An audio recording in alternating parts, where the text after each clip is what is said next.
Bien, jóvenes, damos inicio. En esta clase vamos a ver la etapa imperial romana, que tiene una duración del 27 antes de Cristo al 476 después de Cristo en Occidente y del 27 antes de Cristo al 565 después de Cristo en Oriente. ¿Ok? Porque posteriormente el Imperio Romano se dividiría en dos. Bueno, comenzamos con el Principado. El Principado es un periodo de transición que comienza desde el asesinato de Julio César y el ascenso de Octavio, tan posteriormente llamado César Augusto, al poder romano. Durante este periodo, la República Romana entraría en una crisis gradual que la llevaría a su propia desaparición. ¿Por qué? Porque la sociedad romana, como ya lo veíamos la clase pasada, comenzó a perder la confianza que tenía en el Senado y comenzó a ver en los senadores a entes corruptos y ansiosos de poder. Sin embargo, como ya también analizábamos la clase pasada, era muy probable que Julio César también fuera un personaje que tuviera ambiciones de preservar para sí mismo el poder. Bueno, como hablábamos la clase pasada, Octavio era el hijo putativo de Julio César. A la muerte de este, comenzó su ascenso hacia el poder, ¿sí? Y comenzó a hacerse llamar César Augusto, convirtiendo el nombre de César en un título que preservarían posteriormente los gobernantes de Roma después de este periodo. Bueno, ¿cómo era la administración durante el Principado? En primer lugar teníamos al príncipe, que venía a ser las veces de una especie de cónsul, pero con facultades más amplias. Seguimos teniendo remanentes de la República, como son las magistraturas, el Senado y los comicios. Como esta es una etapa de transición, siguen habiendo, por ejemplo, pretores, cuestores, ediles. Seguimos teniendo al Senado como un ente importante, seguimos teniendo los comicios como parte de la estructura gubernamental y administrativa, debido a que de los comicios serían los senadores, los magistrados aprobaban los comicios, y era un círculo de beneficencia mutua. Y ahora tenemos sobre toda esta estructura al príncipe. ¿Qué facultades va a tener el príncipe? En primer lugar, el príncipe va a tener una facultad que se llama imperium. ¿Qué es el imperium? Es el mando sobre el ejército romano. Va a tener la facultad de la potestas. ¿Qué es la potestas? El poder de decisión. Va a tener también la autoritas, es decir, la dignidad moral y por lo tanto la capacidad de poder imponer su decisión sobre los demás magistrados. Y la dignitas, que es el prestigio social, es decir, la figura del príncipe como un ente unificador de la sociedad y como representación a sí mismo del pueblo romano. Al principado también se le llega a coaligar con el Alto Imperio,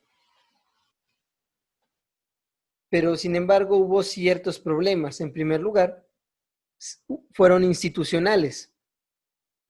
¿Por qué? Por estos factores. En primer lugar, la tensión que hubo entre las instituciones republicanas y el príncipe, es decir, entre los magistrados, los senadores y a su vez el príncipe, que cada vez acumulaba más y más facultades. Y B, la sucesión, porque el príncipe era una figura que trascendía a los periodos de gestión de los cónsules. Entonces, sobre la sucesión había muchas dudas y muchos,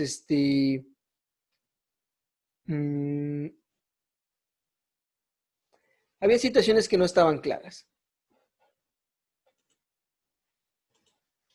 Bien, posteriormente, el príncipe genera un nuevo aparato del gobierno que se llama la burocracia, ¿sí? Y esta viene a ser constituida por un grupo de servidores públicos que son parte de la administración, pero que dependen directamente del príncipe. Y aquí es donde comienza a haber un contrapeso a las magistraturas, el Senado y los comicios. Obviamente, esta nueva burocracia va a investir al príncipe de cada vez más poder y más facultades en detrimento de los remanentes de la República Romana, como lo son los magistrados, los senadores y los comicios.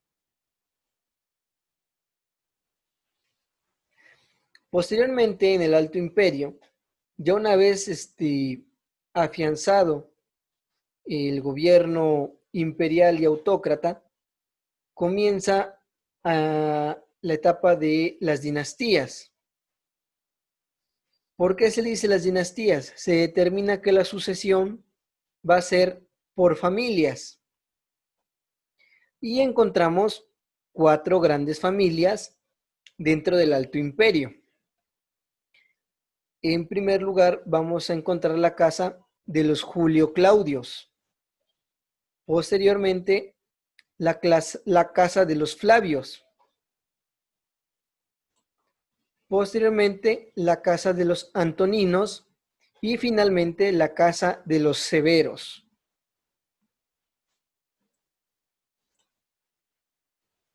También durante el Alto Imperio vamos a encontrar la expansión de Roma más allá de sus fronteras tradicionales, en especial el dominio de la península hispánica.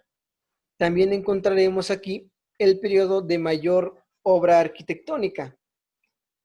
Es decir, durante este periodo se van a construir calzadas de tierra, piedra, se va a desarrollar el pavimento, se van a construir puentes, se van a construir faros y puertos, se va a desarrollar los acueductos, que fueron infraestructuras vitales para el Imperio Romano debido a que el funcionamiento de las ciudades requería de agua y el desarrollo de construcción de presas para garantizar ese mismo suministro. Bien, ahora hablemos un poco de la casa de los Julio Claudios. ¿Qué gobernantes dio a Roma esta casa? Bien, en primer lugar dio a Tiberio, que gobernó del 14 después de Cristo al 37 después de Cristo. Dio a Calígula, que gobernó del 37 al 41 después de Cristo. Dio a Claudio, que gobernó del 41 al 54 después de Cristo, y a Nerón, que gobernó del 54 al 68 después de Cristo. Es importante que vean cómo estos nombres resuenan en la historia, no tanto por sus aportaciones al Estado romano, sino porque fueron gobernantes implacables. Por ejemplo, a Nerón se le recuerda por el incendio de Roma, a Calígula se le recuerda por haber establecido en Roma un periodo de terror en el cual se asesinaba a diestra y siniestra. Tiberio fue uno de los emperadores más intolerantes contra religiones extranjeras. Y Galba, Otón y Vitelio fueron otros gobernantes emanados de la casa de los Julio Claudios. Sin embargo, los más destacados fueron estos cuatro. También encontramos la casa Flavia. De aquí emanaría Vespasiano, que gobernaría del 69 al 79 después de Cristo. También a Tito, que gobernaría del 79 al 81, y Domiciano, que gobernaría del 81 al 96 después de Cristo. También a los antoninos, como Nerva, del 96 al 98 después de Cristo, a Trajano, del 98 al 117 después de Cristo. Trajano es famoso por sus campañas de expansión del Imperio Romano. Adriano, del 117 al 138, que se le recuerda por sus campañas en Britania. Y Antonio Pío, del 138 al 161 después de Cristo. Marco Aurelio, del 161 al 180, y Cómodo, del 180 al 192, a quien se le recuerda de forma transgiversada por la película Gladiador. Sin embargo, Cómodo fue asesinado por su misma guardia pretoriana y no perdería la vida en la arena del Coliseo, como Hollywood nos lo haría creer. Bueno, posteriormente tenemos la casa de los Severos. Tenemos a Septimio, que gobernó del 193 al 198, a Caracalla, que gobernó del 198 al 217, a Macrinio Diadumediano, que gobernó del 217 al 218, Heliogábalo, que gobernó del 218 al 222, y Alejandro Severo, del 180 al 192. Durante los gobiernos de estos emperadores romanos, el cristianismo comenzó a crecer y a expandirse a todos lados del imperio. Y también tuvieron como común denominador que siempre ejercieron cierta persecución a esta comunidad que se veía en ascenso.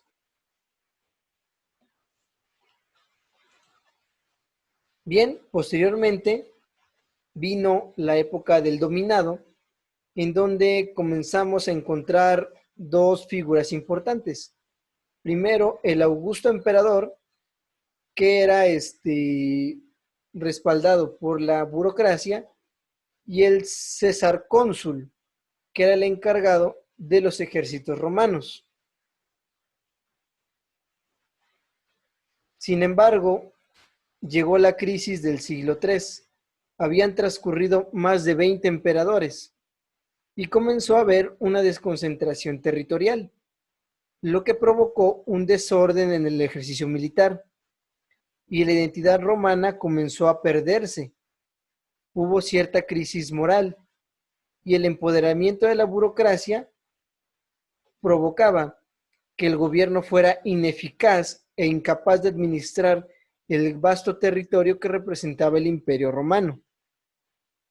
Por lo tanto, comenzó a haber desabastecimiento y falta de los insumos básicos, lo que en el aspecto militar llevaría a el mal equipamiento de las tropas romanas y a la incapacidad del ejército romano de mantenerse entrenado como en el pasado. También tenemos una etapa de grandes deserciones, lo que provocó que cada vez más los bárbaros, tuvieran a la mano y acceso a las tácticas romanas. Entonces tenemos que el ejército romano también dejó de ser exclusivo, por lo que sus tácticas comenzaron a ser copiadas por todos los ejércitos. Bien, el siguiente es Diocleciano. Diocleciano es importante, ¿por qué? Porque Diocleciano es el que divide al Imperio Romano en dos. Establece su capital en Nicomedia y establece la tetrarquía. ¿Sí? Tenemos en primer lugar a un Augusto, a un emperador, a un César y a un cónsul. Por eso se dice la tetrarquía es el gobierno es el gobierno de 4. Entonces el Imperio Romano queda dividido en dos, en Occidente y en Oriente. Y aquí este es un parteaguas para lo que vendría después en la historia romana, porque comenzaremos a ver cómo el Occidente comienza una carrera decadente hasta su desaparición, mientras el Imperio Romano de Oriente, mejor administrado, sobreviviría hasta el embate de las invasiones de los musulmanes en los años 1400.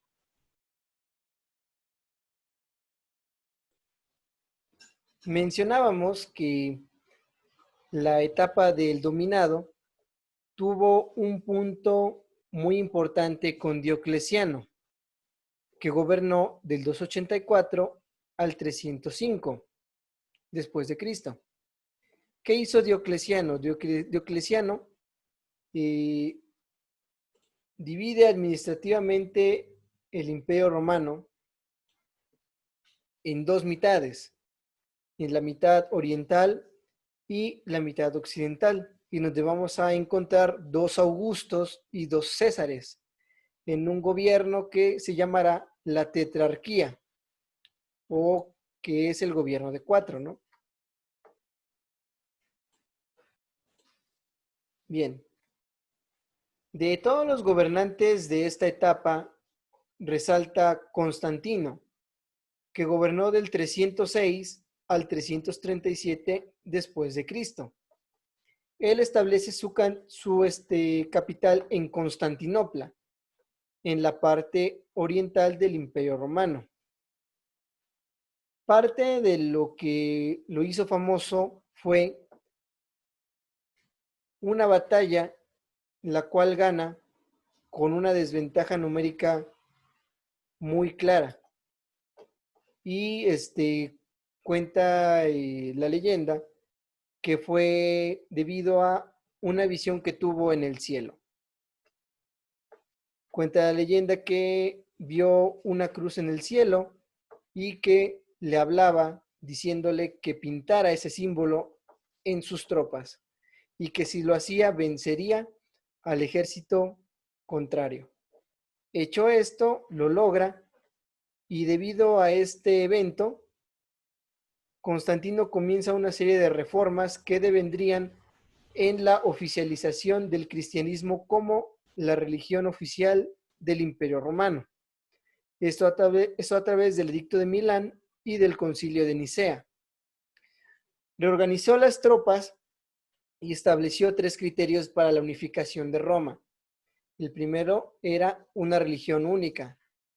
El segundo era la unión territorial de ambas partes del imperio y la tercera fue la codificación del derecho. Y también Constantino tuvo que luchar contra la inflación, porque ya desde ese momento las políticas económicas también contemplaban la lucha de los estados contra la inflación, o lo que es lo mismo, cifras que representan dinero que en realidad no se tiene.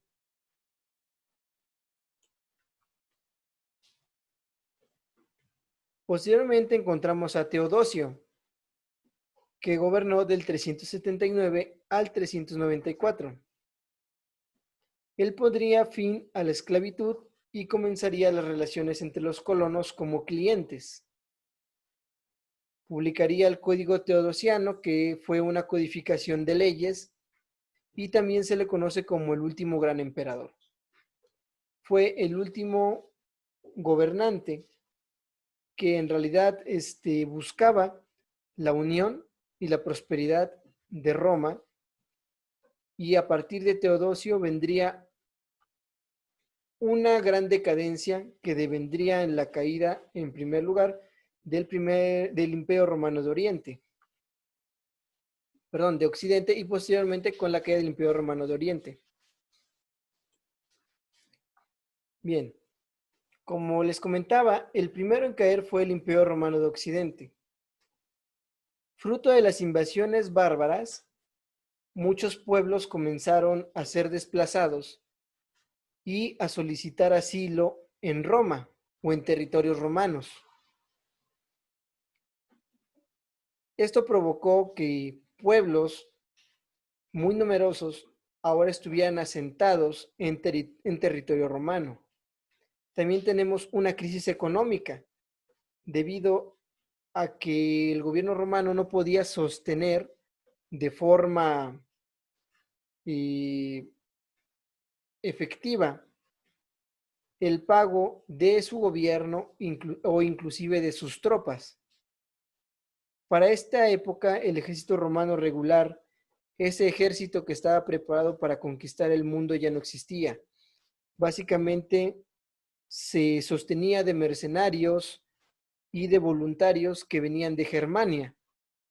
Las pocas tropas romanas que estaban en las ciudades estaban mal entrenadas y ya no tenían la capacidad ni la experiencia en la lucha que tuvieron sus ancestros.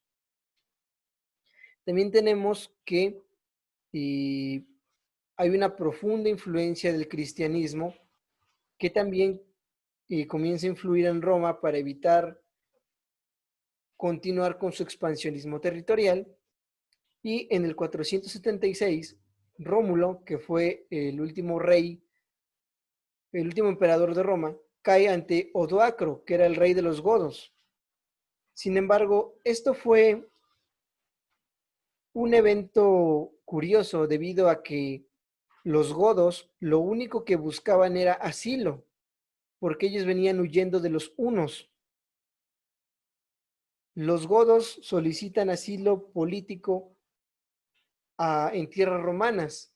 En un primer momento, los romanos acceden, pero posteriormente comienza una serie de malas decisiones. Comienzan a reclutar soldados godos, pero para usarlos como carne de cañón. Comienzan el secuestro de mujeres de este pueblo. Comienza la segregación por razón de raza. Comienzan ataques sorpresa, comienzan emboscadas, traiciones, y todo esto lleva a Odoacro, que lo único que quería era una alianza con Roma, a un ataque frontal y de venganza debido a todo lo que había sufrido su pueblo, y que tuvo como consecuencia la caída de Roma, la ciudad que se creía invencible, la ciudad que se creía eterna. Ahora, ¿cuáles fueron las consecuencias de los criterios de unificación de Constantino? En primer lugar, la religión católica apostólica romana como única en todo el territorio romano. La lengua latina y las lenguas romances como consecuencia de la dominación de Roma. Al caer Roma, todos los pueblos que dominó alguna vez comienzan a reorganizarse, y derivados del latín nacen el español, el francés, el italiano, y el idioma alemán e inglés también obtienen una fuerte influencia de los vocablos y del alfabeto romano. Posteriormente, la codificación del derecho romano quedaría ahora en responsabilidad del Imperio Romano de Oriente, con cabeza en Constantinopla. Bien, durante este periodo, el Imperio Romano de Oriente tendría su época de esplendor, pasándose a autodenominar como bizantinos. harían una recopilación de las obras griegas y romanas y tendrían como base el griego como lengua y como idioma secundario el latín. También se identificaría por una estabilidad política y una administración más eficiente, y sobre todo por el desarrollo comercial que le brindaba ser la puerta hacia las regiones de Asia y Oriente Medio. Justiniano fue el emperador del Imperio Romano de Oriente del 483 al 565 después de Cristo. Él tenía una visión de reconstruir el Imperio Romano. Por lo tanto, durante su administración, como en otras que le siguieron, llevaron a cabo campañas hacia la península itálica con el objetivo de intentar recuperar Roma. También se identificó por un avance hacia el occidente. Y también esta etapa de Justiniano tiene como principal herencia al derecho la recopilación del llamado Corpus Iuris Civilis. ¿Qué fue el Corpus Iuris Civilis? Fue el rescate de toda la legislación romana, tanto del Imperio Romano de Oriente como el de Occidente, que estaba disponible en ese momento. Para Justiniano era muy importante rescatar las leyes antiguas, el patrimonio romano, y que quedara establecido un código sobre el cual se iban a basar todos los principios y todos los actos de la administración, tanto del gobierno como de los ciudadanos. También Constantino, durante su gobierno, se caracterizó por ser profundamente religioso y, como lo vemos en este icono, se le representaba con este halo que por lo general dentro de la iconografía católica se le atribuye a los santos o a aquellas personas que tuvieron una conexión especial con la divinidad. Y también la generación y afianzamiento de Bizancio como un imperio. Estas fueron las herencias de Justiniano para la historia. Sin embargo, como todo, no todo es eterno. Bizancio tendría un esplendor que todavía duraría hasta bien entrado el siglo XVIII. En 1453, Constantino XI Paleólogo, que fue el último emperador del Imperio Bizantino, pierde la vida defendiendo la ciudad de Constantinopla ante el poder otomano. La caída de Constantinopla pone fin al último vestigio de la civilización romana que pervivía. Y muchos historiadores determinan este evento como el fin de la Edad Media y el inicio de la Edad Moderna. Porque durante este asedio, la forma de guerra antigua, que se basaba en espadas, catapultas y una protección de murallas invencibles, quedó claramente obsoleta ante la pólvora y los cañones.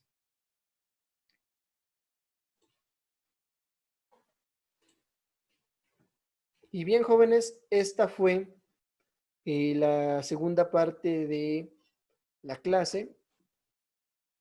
Como pudimos ver, cada gobernante tuvo sus aportaciones al derecho romano y básicamente el Corpus Iuris Civilis, que es la mayor herencia que se pudo tener y que es el documento base para estudiar tanto la historia como el estilo de vida romano, se le debe a Justiniano.